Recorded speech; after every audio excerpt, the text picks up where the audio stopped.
Shalom peuple de Dieu, que Dieu vous bénisse partout où vous êtes. Je bénis le temps que vous disposez pour suivre encore ce message. Que Dieu se souvienne de cela et qu'il puisse vous bénir au-delà de vos attentes. Parce que c'est un Dieu qui fait de grandes choses. C'est un Dieu qui est immesurable. C'est un Dieu qui est inchangeable. C'est un Dieu qu'on ne peut pas calculer dans le sens humain, avec le calcul humain, avec la façon humaine. Non, c'est un Dieu qui est au-delà de l'humanité. C'est un Dieu qui est au-delà de la force de ce monde. C'est un Dieu qui est au-delà du système de ce monde. C'est un Dieu qui bénit au-delà. C'est un Dieu qui nous s'y prend. Car sa bénédiction demeure pour toujours. Comme la Bible dit, c'est la bénédiction de l'Éternel qui enrichit et il ne fait suivre d'aucun chagrin. Quand l'Éternel bénit, il y a vraiment ces mots, la bénédiction. Parce que c'est une bénédiction qui va amener encore la bénédiction. Cela veut dire, c'est une bénédiction qui va bénir encore beaucoup du monde. Que vous puissiez vivre cette bénédiction de l'Éternel qui enrichit et qui ne fait suivre d'aucun chagrin. Je suis dans la joie de vous dire encore bonne année.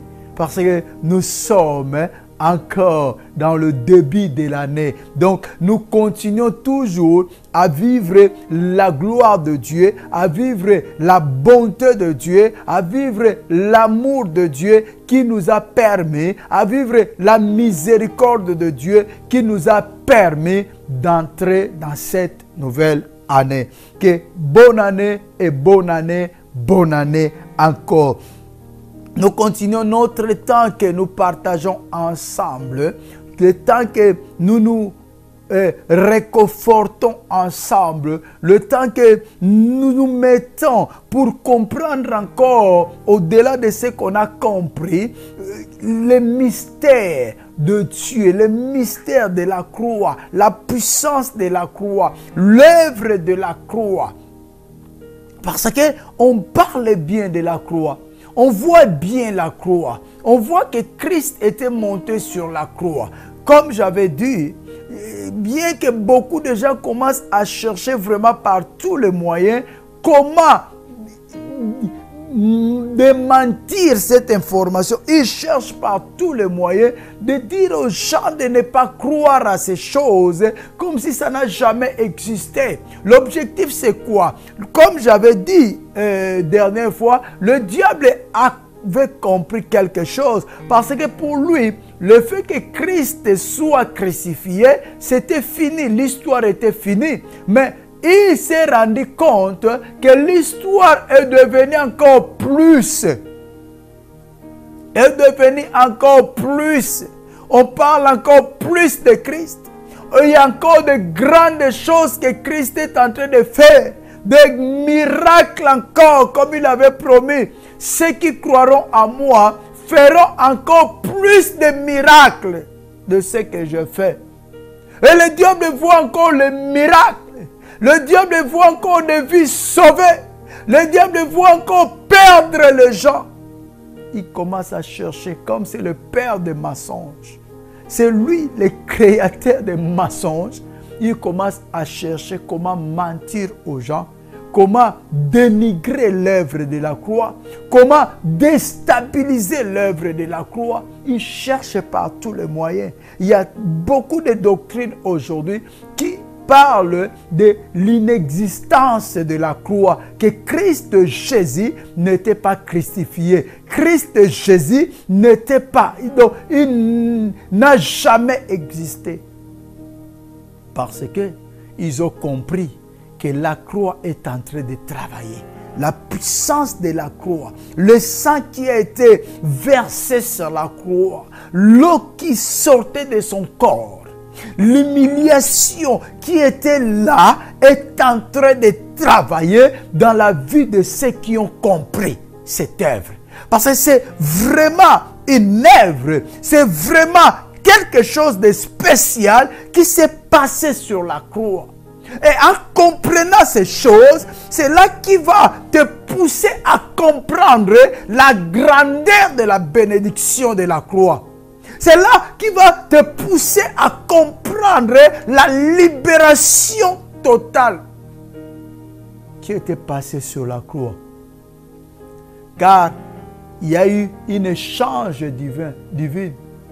Il y a eu un échange. Il a échangé sa vie.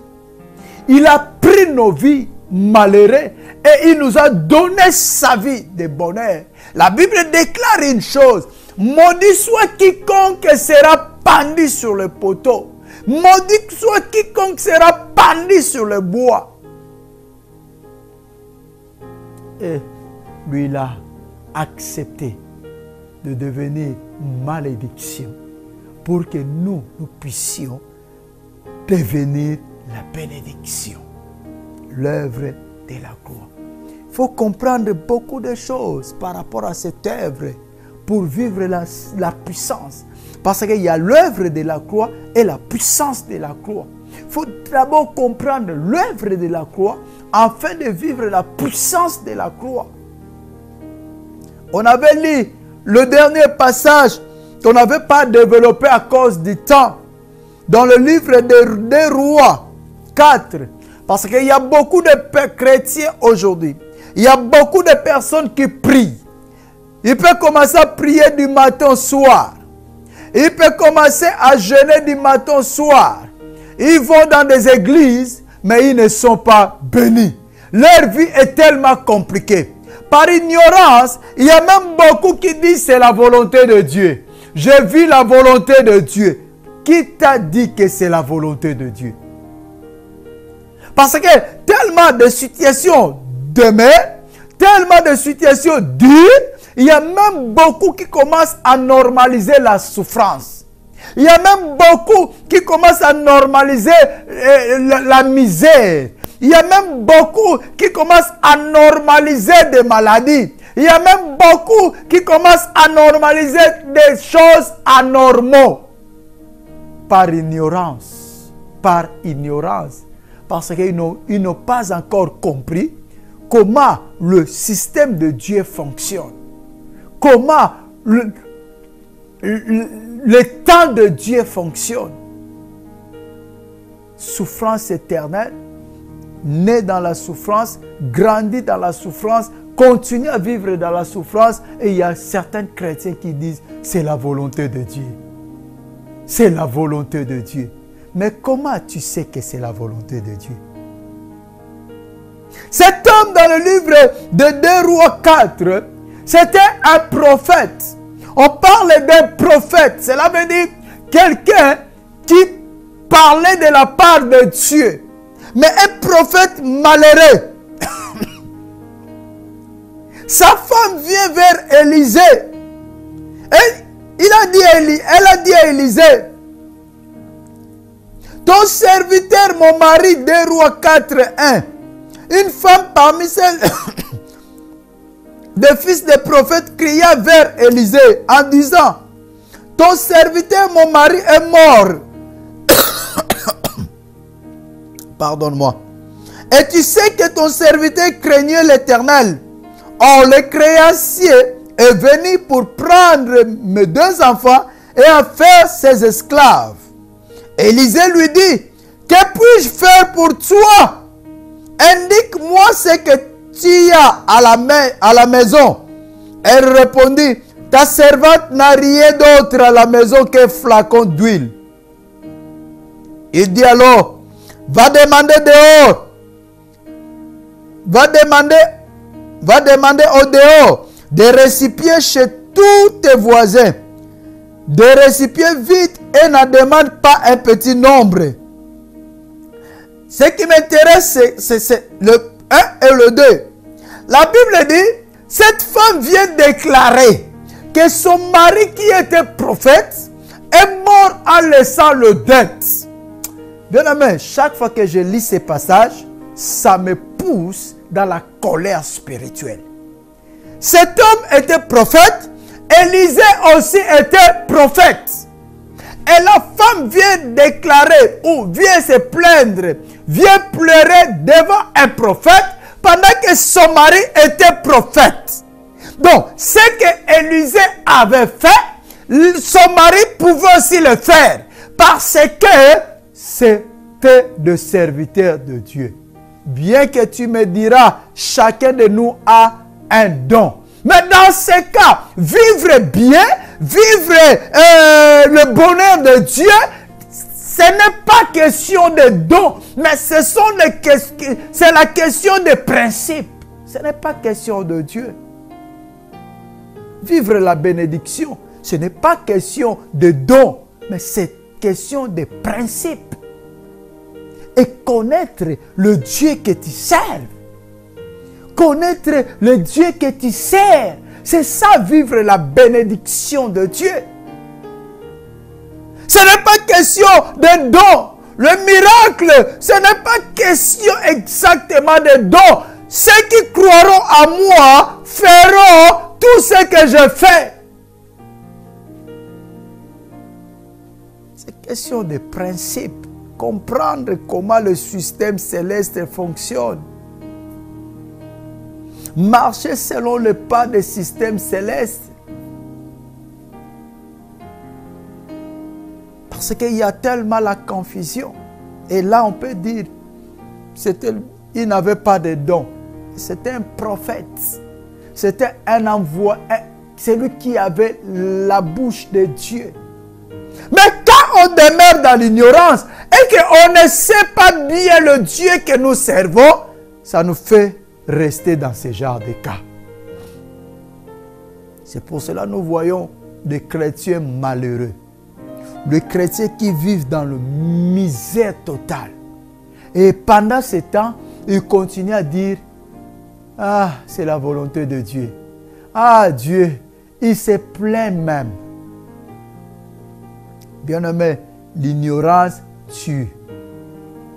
L'ignorance tue. Et il y a beaucoup d'enfants de Dieu qui vivent dans l'ignorance. Quand je insiste sur beaucoup, cela veut dire que c'est vraiment majorité des enfants de Dieu qui vivent dans l'ignorance. Et l'ennemi est en train de travailler là-dessus. Vraiment, de travailler là-dessus. C'est pour cela que nous voyons beaucoup de gens. Ils vont dans des églises, ils prient, mais ils sont dans la distraction complète.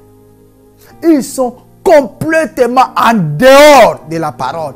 Ils prennent même la parole contre sens. Ils prennent la parole contre sens. Ils parlent d'autres choses pendant qu'ils lisent d'autres choses. L'ignorance est en train de tuer. L'ignorance est en train d'empêcher beaucoup de chrétiens de ne pas vivre l'œuvre de la croix. Il est mort en laissant les dettes. Et le créancier voulait prendre ses enfants en esclavagisme. Qu'est-ce qu'Élisée avait fait? Il a dit juste, dis-moi ce que tu as à la maison. Ta servante n'a rien à part un flocon d'huile. Va demander à tous tes voisins des récipients vides. Entre dans la maison, ferme la porte et commence à déverser l'huile. Juste la parole. Juste la parole. Il a compris, Élisée a compris une chose, le Dieu qu'il servait. Il a compris que ce Dieu est tellement puissant et ce Dieu, quand on le sert, quand on marche selon ses principes, il sait bien qu'il est derrière sa parole pour accomplir. Vivre le bonheur, vivre la bénédiction de Dieu, ce n'est pas question de dons, mais c'est question de principe. Mais il faut qu'on sorte de l'ignorance, qu'on sorte de futilité, qu'on sorte de passe-temps, qu'on sorte de fanatisme, qu'on sorte. Vous savez, les choses de Dieu ne se mélangent pas. On ne mélange pas les choses de Dieu. Mettre le fanatisme dedans, mettre de futilité dedans, mettre la distraction de... Non, les choses de Dieu, ça ne se mélange pas. Si tu veux être fanatique, hein, ça sera mieux d'être païen. Parce qu'en Dieu, tu ne seras pas béni.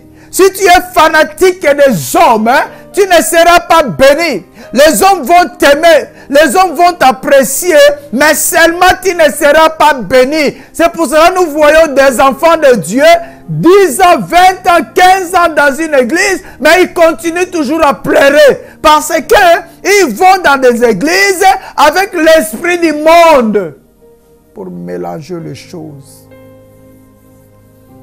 Et ils ne comprennent pas le Dieu Tout-Puissant. Ils ne comprennent pas.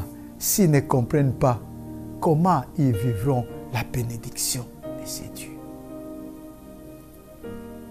L'œuvre de la gloire. Nous allons lire. Vous savez, la Bible dit, Pierre a bien expliqué dans le livre des Actes 2, lorsqu'il parlait avec les gens qui étaient là quand le Saint-Esprit descendit. Il a bien expliqué une chose. Dans le livre des Actes, chapitre 2, verset 39, il a dit ceci. Car la promesse est pour vous, pour vos enfants et pour tous ceux qui sont au loin, en aussi grand nombre que le Seigneur notre Dieu les appellera. La promesse est pour vous et pour vos enfants et pour tous ceux qui sont au loin. Tous ceux qui sont au loin. Ici, il parlait au peuple qui était présent. Mais il leur a dit, en particulier le peuple juif, il leur a dit une chose. La promesse est pour vous, pour vos enfants et pour tous ceux qui sont au loin, en aussi grand nombre que l'Éternel les appellera. Donc, nous faisons partie de tous ceux qui sont loin, de tous ceux qui sont appelés, de tous ceux qui sont grand nombre que Dieu a appelés. Tu as crié au Seigneur et tu fais partie de la promesse. Quelle est cette promesse? C'est tout ce qui est écrit dans la Bible. Bien-aimé, c'est tout ce qui est la parole. La promesse est devenue la sienne. La promesse t'appartient. Et le moment qu'il parlait, cela veut dire quoi? Ce n'était plus le moment que la promesse devait encore se réaliser, mais c'était le moment que la promesse a été déjà réalisée. Parce que Christ était déjà mort. La croix avait déjà fait le travail au moment que Pierre parlait. Et il expliquait ce peuple, parce que c'est un peuple qui comprenait les Écritures. Il cherchait, c'est pour cela, au 40, il a dit, et par beaucoup d'autres paroles, il rendait témoignage et les exhortait en disant, sauvez-vous de cette génération perverse. Oui, sauvez-vous de cette génération perverse. Donc, c'est un peuple qui comprenait la parole. Donc, il cherchait par tous les moyens à leur expliquer et à les amener à comprendre ce qui était la promesse. Parce que c'est un peuple qui rappelait toujours. Si nous lisons la Bible, nous allons voir, ils connaissaient même Abraham. Ils ont dit à Jésus, quand Jésus a dit, avant qu'Abraham soit, moi je fus. Ils étaient dans la colère. Ils connaissaient Isaac, ils connaissaient Jacob, ils connaissaient David. Et c'est un peuple qui connaissait les promesses de Dieu. C'est un peuple qui vivait seul en attente de la promesse de Dieu. Parce qu'ils connaissaient les Écritures. Et ce jour-là, Pierre allait leur dire que cette promesse est déjà accomplie. Ce n'est pas quelque chose de futur, mais c'est quelque chose de présent. Parce que celui qui a promis a déjà réalisé sur la croix. Il a déjà accompli sur la croix.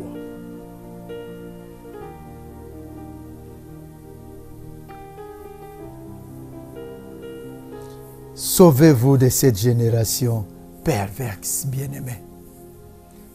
Sauvons-nous de cette génération de distraction.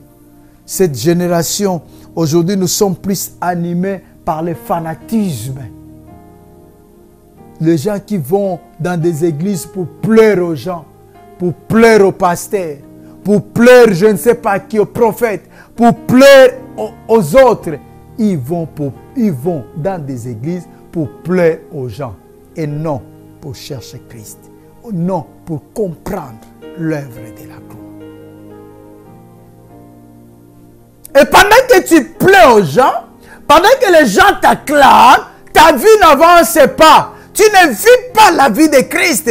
Parce que l'œuvre de la croix veut dire nous devons vivre, c'est obligatoire. À tous ceux qui l'ont cru, il les a donné le pouvoir de devenir enfants de Dieu. Jean 1, 12.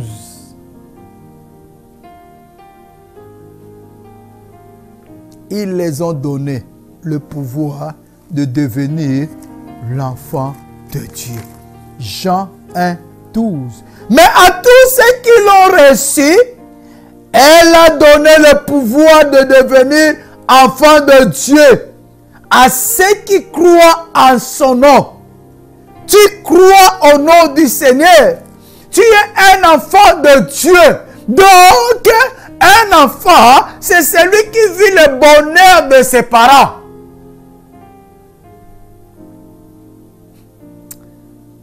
Il y a ceux qui sont nés dans des familles pauvres. Bien que la pauvreté, mais leurs parents cherchaient toujours à faire tout. Il y a des mamans qui vendaient même du pain, de l'eau, pour que ces enfants aillent à l'école. Il s'est donné tout pour que ces enfants puissent réussir. Il cherchait par tous les moyens, pas de mauvais moyens, pas de mauvais chemins, mais il cherchait avec leurs souhaits pour que leurs enfants puissent vivre bien. Et surtout, les enfants qui obéissaient, les enfants qui aimaient l'école, les parents faisaient tout. Il y a même le papa ou des mamans qui vendaient des feuilles, surtout en Afrique.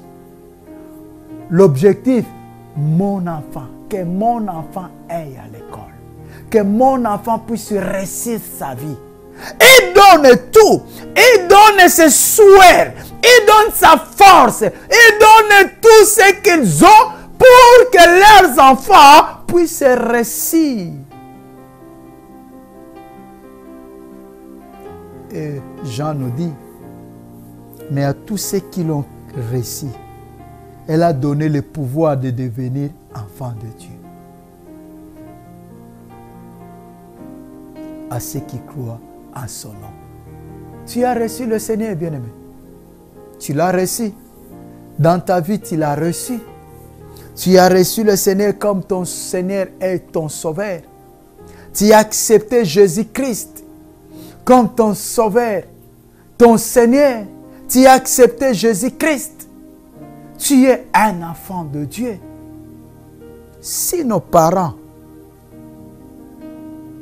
pauvres qu'ils étaient, ils ont fait des efforts, ils ont donné leurs souhaits, ils ont accepté même la honte, ils ont fait certains commerces de la honte pour que les enfants puissent réussir, puissent aller à l'école.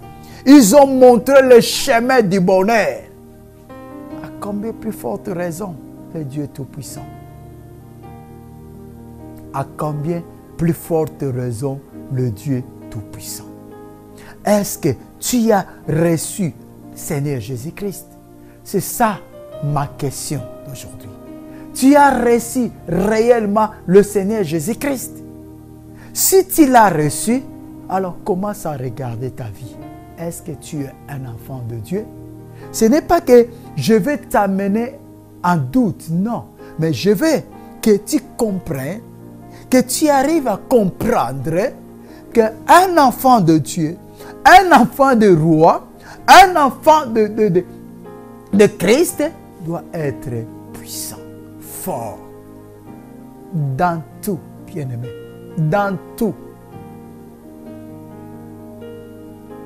Sortons de l'ignorance. Sortons des choses, des futilités, des choses inutiles. Entrons maintenant dans cette étape-là, dans ce stade-là. Je suis un enfant de Dieu. Et partout nous passerons, les gens verront la gloire de Dieu. La puissance de la croix. Que l'Éternel vous bénisse. Nous allons nous retrouver à la prochaine opportunité que Dieu nous accordera. Restez dans la paix du Seigneur.